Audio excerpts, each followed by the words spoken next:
Picture this. It's 9 p.m. on a weekday night, the hour when a typical office building would be completely empty. By that time, most office workers would have left hours ago, probably around 6. Lights off, elevators quiet, the day's over. But then something strange happens. Out of nowhere, a steady stream of office workers begins to arrive. Hundreds of them, filling into the building as if the workday is just beginning. They don't look exhausted like they've already put in a full shift. In fact, they look fresh and almost energized. By midnight, they spill back out onto the streets for smoke breaks and quick meals. And suddenly, the surrounding neighborhood comes alive. Street food stands and convenience stores are packed, and the street feels more alive at 1 in the morning than most cities do at noon. It's quite a sight. Not used to seeing this, you stop and ask yourself, wait, where is this place? And what the hell is going on here? Then it hits you. You're standing on the streets of Manila, the capital of the Philippines. And what you're witnessing is one of the greatest machines of the global economy at work, the largest concentration of human outsourcing in the world, operating in real time. 1 in every 50 Filipinos, roughly 1.8 million people, works in what's referred to as the BPO, or Business Process Outsourcing industry, and it's the second largest source of foreign currency in the country. What type of work? Answering phones for American companies, processing data for British banks, moderating content for social media platforms, providing customer service for technology companies they'll likely never use themselves. All while the rest of the world sleeps. But if you think that's the whole story, there's more. The BPO workers you see in those glass towers working from 9 p.m. to 6 a.m. are just the tip of the iceberg. According to the latest data from the Philippine Statistics Authority, an estimated 9.9 million Filipinos are now engaged in the gig economy, defined as independent, task-based or contract work mediated through digital platforms, often for overseas clients. That's nearly 22% of the country's entire workforce. Right now, a lot of people are really feeling the pressure from the rising cost of living. And in places like the Philippines, even a bit of extra pocket money on the side can actually go a long way. That's why we partner with FreeCash. It's an app where you can earn some extra money in your free time by completing offers, which are simple tasks like playing games, testing apps, or answering short surveys. You complete an offer and you earn rewards for it. I actually use the app myself and sometimes play games like Blockjoy because I just need to de-stress a bit. Whenever I play the games and hit certain milestones, the rewards show up exactly like they say they will. No confusing rules, no guessing whether something counts or not. Once you complete an offer, you earn free cash coins. You can then cash out by exchanging those rewards for real money through PayPal, gift cards like Google Play, or even crypto. The cash out process is super fast and simple. No long waiting game, no weird steps involved. So if you're looking for a simple way to earn something extra in your free time, scan this QR code or use my link in the description to sign up. You'll also get $5 bonus on your first game when you join through our link. Just try it out and see if it works for you. I just hope that this helps a little for some of you watching. Back to the video. So how did this island nation of 117 million people end up becoming the global capital of human outsourcing, generating somewhere around 38 billion US dollars a year? And how is the rapid evolution of AI changing the entire outsourcing industry landscape, where 36% of all jobs in the Philippines are now highly exposed to AI, with BPO workers facing the highest displacement risk of any sector? Let's dive in. First of all, when I started researching this, I wasn't entirely sure how far back we needed to go to understand the Philippines' dominance in today's global gig economy. And then it got me thinking, before we talk about how the Philippines ended up here, we should actually define what a gig economy is, since it is a relatively recent term that gets thrown around casually. According to the International Labor Organization, the gig economy refers to work provided on a task-by-task basis, mediated by digital platforms, typically without long-term contracts or traditional employment protections. On the surface, nothing in the definition explicitly mentions outsourcing. A gig worker sounds like someone doing side hustles on freelance platforms like Fiverr or Upwork. But if you look closely, it describes something much bigger and more structural. It describes a system where labor is supplied flexibly, remotely, and across borders to meet global demand, often invisibly and for clients the workers will never meet. The Philippines is exceptionally good at supplying gig labor at scale. For decades, it was already providing remote, flexible, cross-border work through call centers, overseas workers, and business process outsourcing. Platforms like Upwork and Fiverr didn't invent this. They digitized and broke it down into smaller tasks, pushing the same work into individual workers' bedrooms and smartphones. That's why this origin story doesn't start with the first call centers in the 1990s. To understand how the Philippines became wired into the global value chain, not just as an outsourcing hub, but as a testing ground for gig work, we have to go back, not decades, but centuries. When Spain colonized the Philippines in 1565, the islands were folded into a much larger imperial system designed to move goods, labor, and value outward. For more than 3 centuries, the Philippines functioned less as a producer and more as a node in someone else's supply chain. Under Spanish rule, the colonial government implemented the encomienda system. The word comes from the Spanish verb encomenda, which literally means to entrust. Basically, this was a grant from the Spanish crown that gave colonial officials control over specific territories and the indigenous people living there. It allowed them to collect tribute and demand labor in exchange for protection and religious instruction. In practice, however, the system, along with a forced labor draft known as polo, meant that Filipino men were compelled to provide 40 days of unpaid labor per year to build the roads, churches, and ships that powered Spain's massive trans-Pacific trade. But here is the critical part. What Spain did not do was invest in wide industrialization or a local manufacturing base in the Philippines. Economic value was created locally, but ownership and profits flowed outward. Over time, this produced an economy that was deeply connected to global demand, yet structurally weak in domestic job creation. The Philippines was trained to be a port for the world, not a factory for itself. That distinction matters, because when Spanish rule ended in 1898, the Philippines didn't inherit a strong internal industrial base. It inherited an economy already wired to serve external systems that would be refined under the Americans. If Spanish rule established a structure, American rule changed the interface. This was the moment Filipino labor became legible, mobile, and scalable within a modern global economy. English instruction, standardized credentials, and access to US labor markets didn't just raise incomes, they created comparability. Filipino workers could now be slotted directly into foreign systems without retraining. That ability to just plug in would later become the Philippines' greatest competitive advantage. When the United States took control of the Philippines after the Spanish-American War in 1898, the nature of labor changed dramatically. First, the Americans phased out forced labor and introduced a nationwide public education system taught entirely in English. This wasn't just about literacy. It was a deliberate effort to integrate the Philippines into American administrative and economic systems. Suddenly, Filipinos were being recruited to work on American projects across the Pacific. Between 1906 and 1946, over 125,000 Filipinos migrated to Hawaii to work on sugar plantations. Tens of thousands more worked in California fields harvesting lettuce, melons, and fruit. Thousands more were recruited to Alaskan Canaries.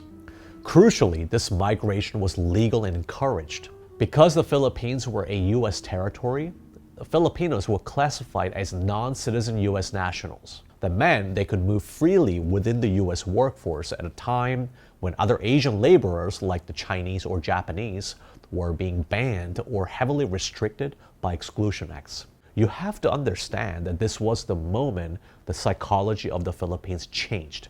Filipino workers realized that they could earn more abroad than they ever could at home. families began to depend on the monthly remittances sent by their fathers and sons. And the state learned an important lesson. Exporting people brought in foreign currency without requiring the hard work of building domestic industries. Then following World War II, the Americans overhauled the Philippine medical system to mirror their own. Philippine nursing schools were built with American curriculums and American textbooks. So in 1948, when the US launched the Exchange Visitor Program, or EVP, to combat a domestic nursing shortage, they looked to the Philippines. Thousands of Filipino nurses were flown in, and they were plug-and-play employees for American hospitals. By 1965, when US immigration laws changed to favor professionals, this trickle became a flood. Between 1956 and 1973, over 12,000 Filipino nurses entered the US through the EVP. In 1977, there were 43 nursing schools operating in Manila alone, producing nearly 12,000 new graduate nurses per year. The Philippines became the world's leading supplier of nurses, proving that the country could export not just unskilled laborers, but also skilled professionals. That lesson would be formalized decades later as official state policy. In 1974, facing a domestic economic crisis and rising oil prices, President Ferdinand Marcos Sr. issued Presidential Decree No. 442, the Labor Code of the Philippines, which formalized labor export as national economic policy. The aggressive government program was designed to export Filipino workers to the Middle East to take advantage of the oil boom. It was originally intended to be a temporary stopgap measure to handle unemployment, but the money was too good to stop. The temporary measure became a permanent survival strategy. By the 1980s, hundreds of thousands of Filipinos were working abroad, nurses in the US, construction workers in the Middle East, domestic workers in Hong Kong and Singapore. What was supposed to be a temporary solution became permanent. You see, labor export wasn't just economically useful, it was politically convenient. Every worker sent abroad was one less unemployed graduate demanding reform at home. Remittances softened poverty without requiring structural change. They kept families afloat. They kept the economy stable. And over time, exporting people became easier than building industries that could absorb them. But exporting physical bodies has limits. You can only send so many people abroad before families start to fracture. Enter the 1990s and the birth of the BPO industry. Almost overnight, the landscape of Manila changed. The first call centers like Sykes Asia and later Convergys opened their doors. Suddenly, you didn't need a visa or a plane ticket to work for a US company. You just needed to take an elevator. The idea was simple. If the Philippines couldn't send everyone to America, it would bring America to them. We have to address the elephant in the room because the whole time I'm talking about the Philippines as the gig economy capital of the world, you might have been like, wait, what about India? That's a fair question. India does have a massive outsourcing workforce, but for the purpose of this video, we need to make a distinction. Broadly speaking, India cornered the market on technical outsourcing like IT support and software development. The Philippines, on the other hand, came to dominate a different kind of market, human outsourcing. I'm talking about call centers, customer support, and virtual assistants. But to be fair, there were times when India was bigger at human outsourcing than the Philippines. By the early 1990s, there were no question that India was synonymous with outsourcing. American Express, British Airways, General Electric, dozens of Western companies had set up call centers in cities like Bangalore and Hyderabad. The model made sense because labor was cheap, workers were educated, India had scale, engineering talent. But there was a problem that the numbers and data couldn't capture that only customer feedback could. This is where it can get culturally sensitive, so I'm just gonna give you whatever we researched, okay? American customers hated the accents. This wasn't a minor complaint. It showed up directly in customer satisfaction scores, call resolution times, and churn. American customers calling tech support or customer service lines often struggle to understand Indian accents, especially in emotional charged situations. Complaints piled up. As a result, Western companies began asking, is there another country where we can do this in? That question led companies to the Philippines. When the first call center opened in Manila in 1992, set up by Frank Holtz for Accenture, it wasn't meant to replace India. It was an experiment. Could Filipino workers handle the same customer-facing work, but with smoother communication? The answer was yes. Filipinos spoke English with what American clients describe as a neutral or Western-friendly accent. That made sense, since English had been the language of instruction in Philippine schools since the American colonial period. By the 1990s, Filipinos grew up watching American TV shows, listening to American music, and absorbing American idioms.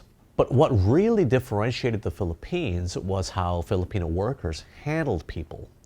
Customer service, as you know, isn't just about solving problems. It's about de-escalating anger, absorbing frustration, sounding calm when the person on the other end of the line is going crazy. Turns out there are certain Filipino cultural values developed long before call centers existed that mapped almost perfectly onto what Western companies were measuring and rewarding. We've identified 3. So if any Filipino viewers are watching this, you let me know if we got this correct or not. One of them is pakikisama, which is roughly translated as getting along with others, or a strong emphasis on maintaining harmony in relationships. In practice, this means smoothing over conflict, being cooperative, and keeping interactions pleasant, even under stress. Second one is hiya, often translated as shame. Filipinos are taught from a young age to avoid embarrassing themselves or others. In the workplace, this translates into professionalism and a strong desire not to be seen as difficult or incompetent. Then there's utang na loob, which means debt of gratitude, a sense of obligation when someone provides an opportunity.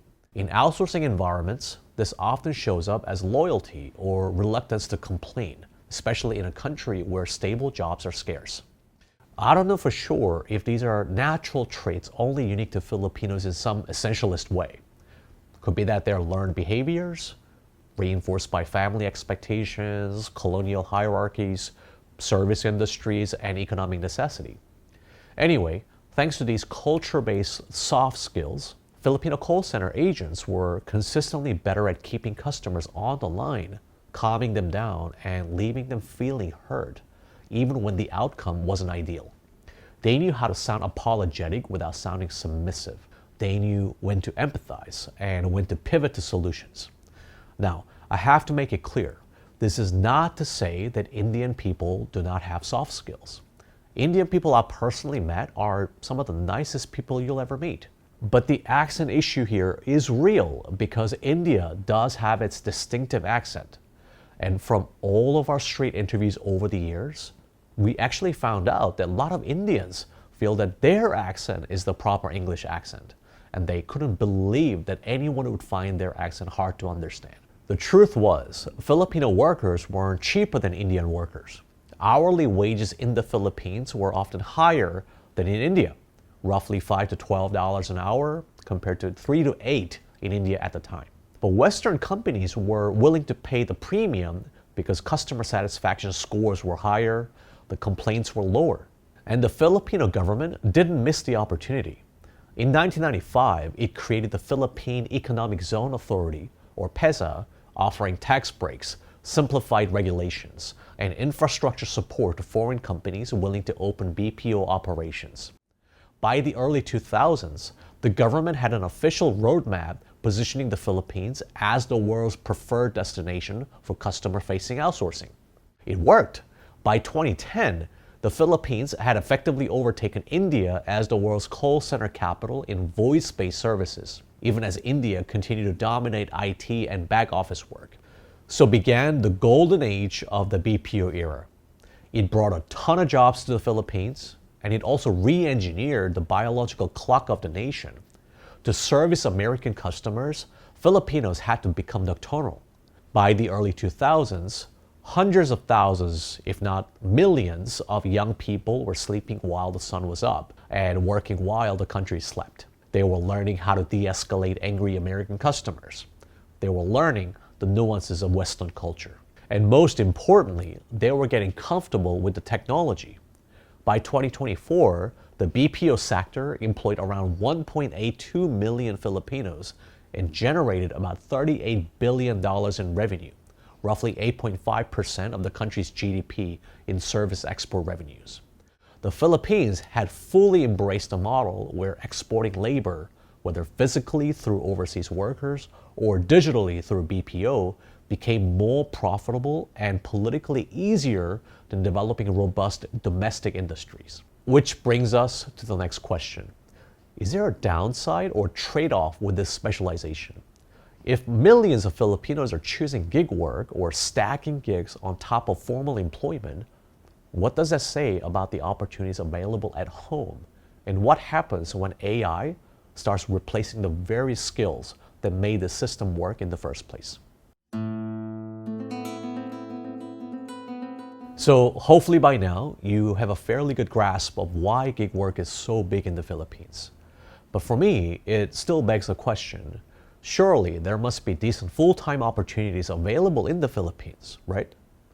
Do you really get paid more as a freelancing virtual assistant than working as a full-time nurse? More fundamentally, is there some kind of social contract in place? When I say social contract, I mean that in any given modern society, there should be an implicit understanding that if you study hard, get a degree, and land a full-time job, you should be able to support a family, pay rent, and maybe save a little bit. By working full-time, can you at the very least maintain a basic level of living?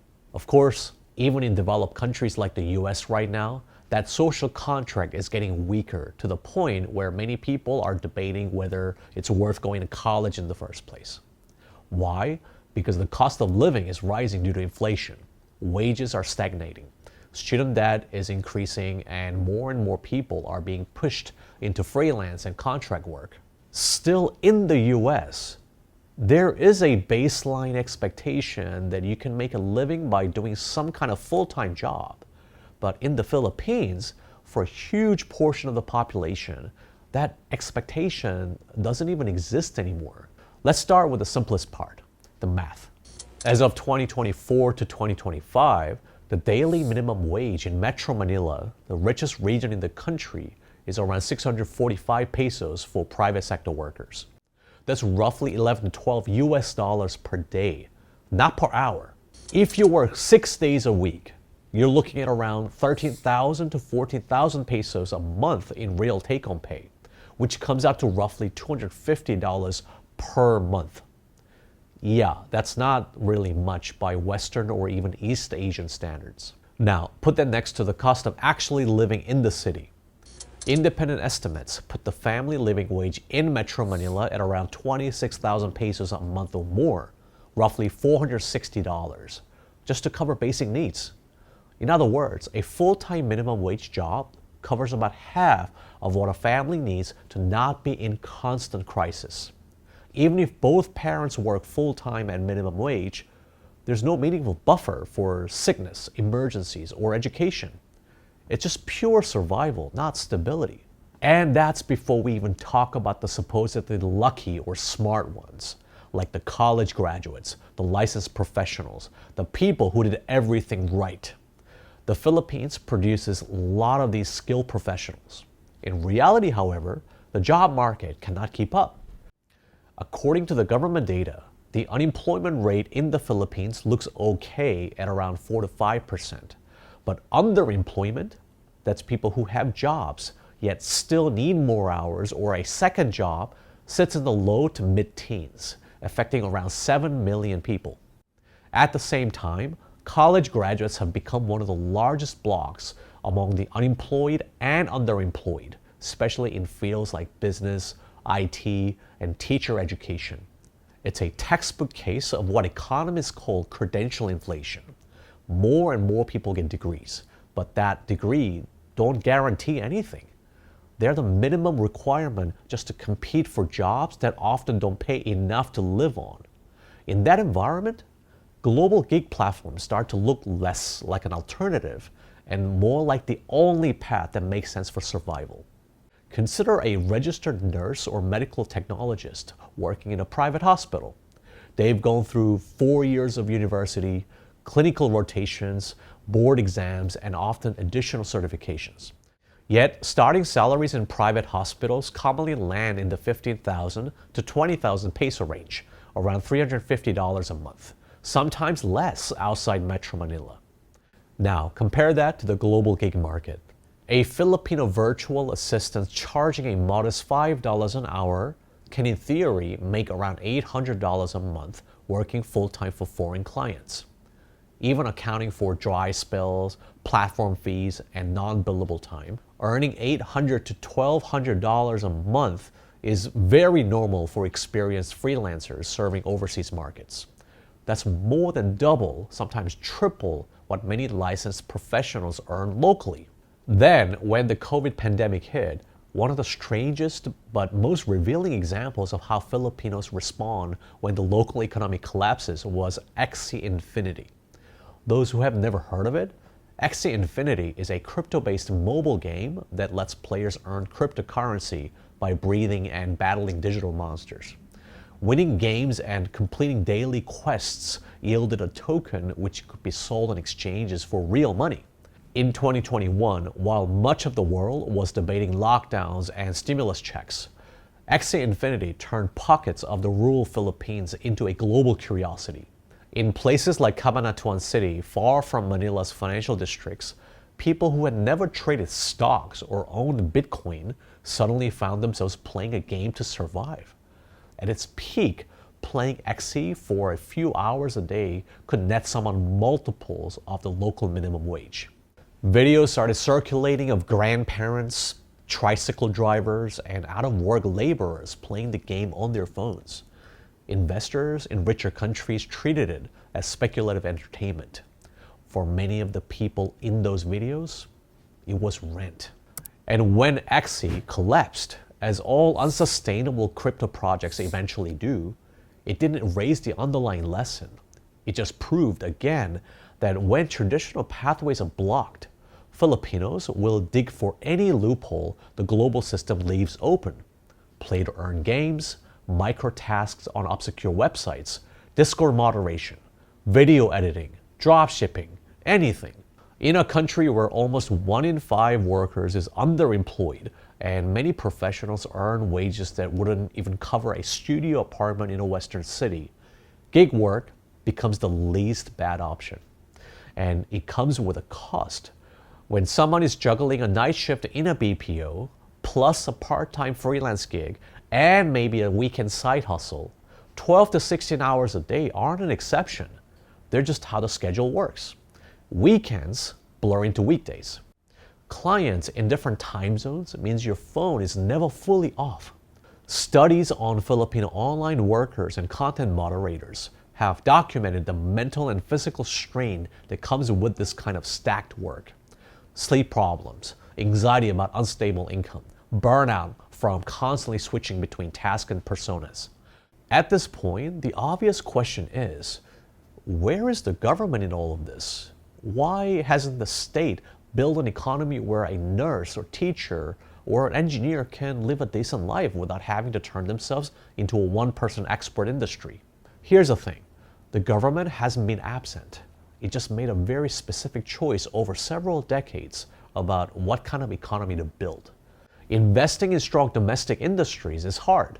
It means long-term industrial policy, building infrastructure, coordinating education with actual labor demand, and absorbing short-term political pain for long-term gain. The problem is that there is not enough incentive to absorb the short-term political pain because overseas remittances now regularly hit around $38 billion a year, roughly 8 to 9% of GDP. BPO revenues add another $38 billion and about 9% of GDP on top of that. Together, these two flows bring in foreign currency, keep consumption going, and make the macroeconomic numbers look decent. They also reduce the immediate pressure on the state to fix local wages and build competitive industries and infrastructures in the country. Then, of course, there's always the politics and the widely reported government corruption that wastes taxpayers' money. One of the most well-known examples is the pork barrel scandal that exploded into public view in the early 2010s.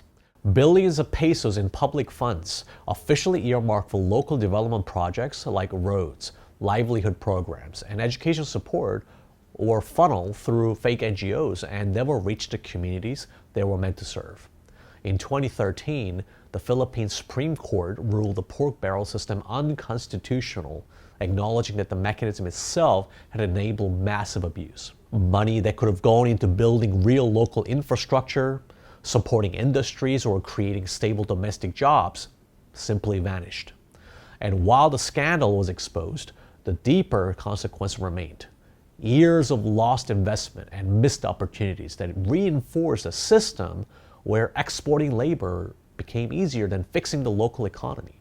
And if this consequences wasn't obvious to date, the short-term comfort and status quo economics might be coming to an end because AI is about to change everything. In fact, it's already started. Around 2020, a new kind of job ad started popping up on Facebook and on a site called Remote Tasks, promising Filipino work-from-home jobs paid in US dollars. This wasn't a typical call center job. No graveyard shift in a glass tower in Makati. They even offered free training or boot camps in local training centers to get you started. The actual work, once you got in, looked odd. For hours a day, you had to stare at blurry images of streets and city corners, drawing rectangles around cars, bicycles, and traffic lights. On other tasks, you were told to highlight lane markings or tag every pedestrian in a frame. Sometimes there were no pictures at all, just two short answers on a screen, and you had to click on the one that sounded more natural or more helpful. The job was repetitive, but definitely doable, and the pay looked good at first compared to many local entry-level roles. Workers could earn the equivalent of a few dollars an hour on some projects, or a couple $100 a month, which was significant by local standards at the time. They were what's called data labelers. And what many of them didn't fully realize at the time was that they were, in a sense, signing their own death warrant, accelerating the arrival of an AI era where the very kinds of job they depended on could be handed over to machines. Remote Tasks, the platform many of them were working on, was operated in the Philippines by a local subsidiary of the American tech startup called Scale AI. You might have heard the name because in 2025, Meta agreed to buy a 49% stake in Scale AI for around $14 billion, turning its founder, Alex Wang, into one of the youngest self-made billionaires in the world. So why was Scale AI so valuable? Because of the data labeling service it provided. All the AI tools we use today, like ChatGPT, Midjourney, and even self-driving systems in Teslas, need enormous amounts of labeled data to learn. Raw data on its own is messy. Photos without annotations, text without ratings, audio without transcripts. Somebody has to go through that raw data and label it, turning it into structured data sets that can be fed into machine learning models. Scale AI was one of the first startups to industrialize this process, offering data labeling and tagging at scale to big tech clients. To do that cheaply and quickly, Scale AI outsourced much of the labeling work and set up operations in countries like the Philippines. Through Remote Tasks and local affiliates, Scale AI recruited tens of thousands of Filipinos, students, moms, underpaid professionals, people between jobs. And to be clear, we're not suggesting that this was some kind of digital sweatshop. Filipinos were happy to take the job because the pay was decent at first, especially for flexible home-based work.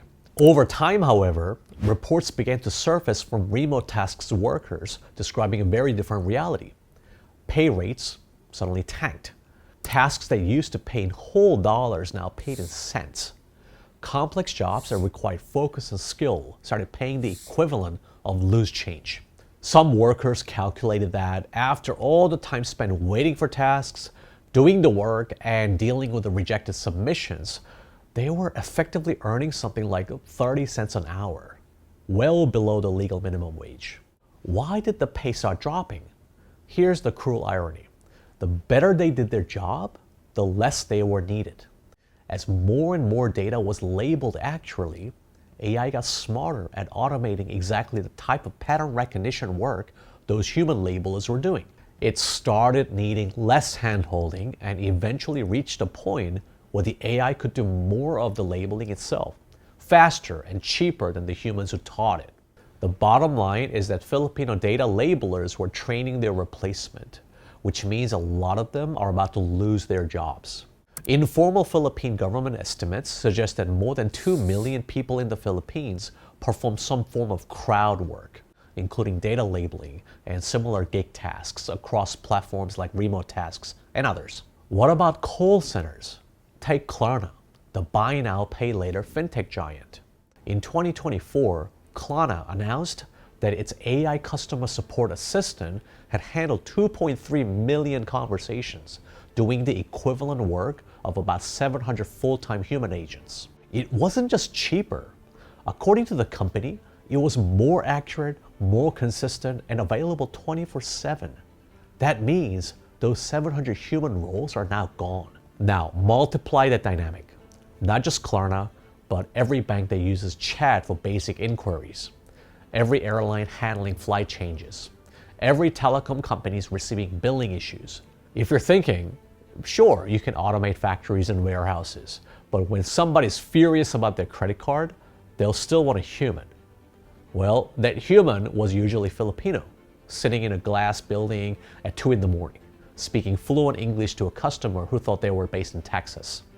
With GPT-5 level systems and advanced voice agents, we are now in an era where it is technically and commercially viable to have an AI voice answer the same call in a warm, neutral accent using scripts refined by millions of past conversations as pre-training, many of which were originally handled by humans in the Philippines.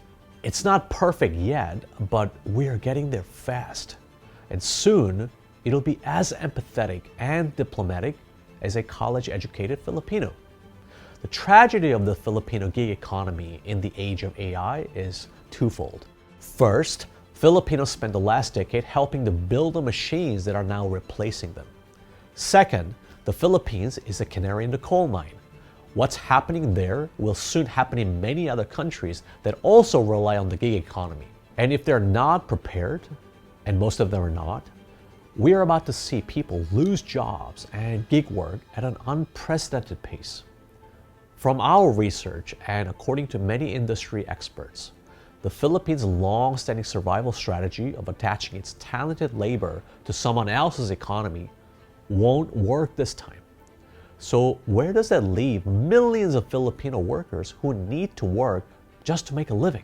The gig economy was never a destination. It was a workaround. And AI is now closing that loophole. The question is no longer whether jobs will disappear. They already are. The real question is whether countries like the Philippines can move up the value chain fast enough from invisible labor to visible ownership, from executing micro-tasks to managing systems. That's easier said than done, I know. But one thing is clear. The people of the Philippines are smart, resilient, and deeply empathetic. And even if the government falls behind, history shows that people will find a way. If you found this video insightful and felt like you learned something new, make sure to subscribe to Asian Boss and let us know in the comments which parts you agree or disagree with. Doing this kind of deep research isn't easy, especially since we're not industry insiders or policy experts. That's why we take fact-checking seriously and try to talk to as many locals as possible. Seriously, every time a video goes out, we ask ourselves whether we cover the full picture. If there are things we missed, it's never intentional. That's also why I started Asian Boss in the first place. For over a decade, we've been doing street interviews to hear directly from the people on the ground. Even though we don't do those as much anymore, that spirit still very much drives this channel. So we are constantly evolving, and I want to experiment with a new format: live streams. The idea is to have a more relaxed, real-time conversations with people on the ground and hear local perspectives in more depth. For this, we are selectively inviting a small number of people to take part in our next live stream session. For example, if you're based in the Philippines and work as a freelancer in the BPO industry and you have personal experience that adds context to this topic, we would love to hear from you. The same applies to other countries and topics where lived experience really matters. You don't have to be an expert, and this is not for anyone looking to perform or become famous online. What matters is that you're comfortable speaking English and can speak honestly from personal experience in a way that helps inform a global audience. That's why we're asking interested viewers to submit a short video introduction through the form in the description. Just speak directly to the camera. You can even do this on your phone in a selfie mode. And just keep it simple. You just have to explain why you think you should be part of our next live stream. I'll personally review the submissions and will only move forward with this new live stream format if we find guests who genuinely add value to our viewers. Of course, I'm Stephen Park. Thanks for watching all the way until the end. And as always, stay curious.